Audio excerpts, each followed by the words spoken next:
толугу менен деп. А ээлери азыркы бүгүнкү жашап аткан адамдар да. Ооба. А эмне ооба болсо анан 1 жылдан бери чечпейсиңер?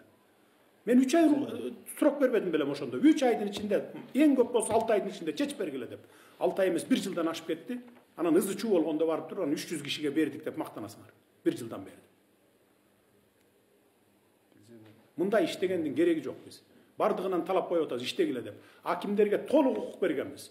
Эгер иштебей аткан, тоскоол жаратып аткан, ушундай саботаж кылып аткан ылдый жагыңыздагылар болсо, замыңардан баштап өзүңөр алмаштырган укугуңар бар. Сунуш бересиңер, райондун жетекчилеринен толук өзүң алмаштырасың. Туурабы же туура эмеспи? Госрегистрди алмаштырып укпай атса, кызыл китеп бергенге тоскоолдук кылып атса, бардыгын айыл өкмөттөн баштап бардыгын шыпырып туруп, кайра башкасын койгон жаңы. Бул сенин укугуң толук. Мурдагыдай депутаттар шайлайт деп отурбайсың.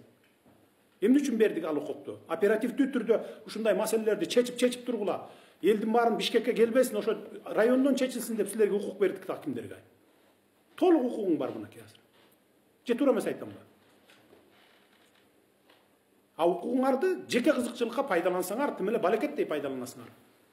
Анан элдин, мамлекеттин иши келгенде эле анан тормозить этип жылдырбай эле анан артка тарта бересиңер. Кантип болсун ушундай иш кызмат кылган? Сөзсүз түрдө ызы чуу, анан кийин барып туруп ош жерден анан президент барыш керекпи? Чечкиле да жергиликтүү бийлик, чечкиле да аким, айыл өкмөт, ага да укук берилген толугу менен.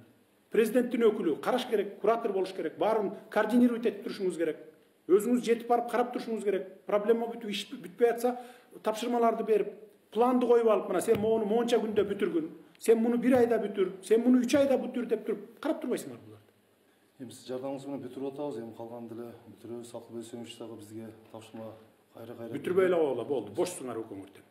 Кызматтан бошойсуңар, ажыңар жазып берди азыр.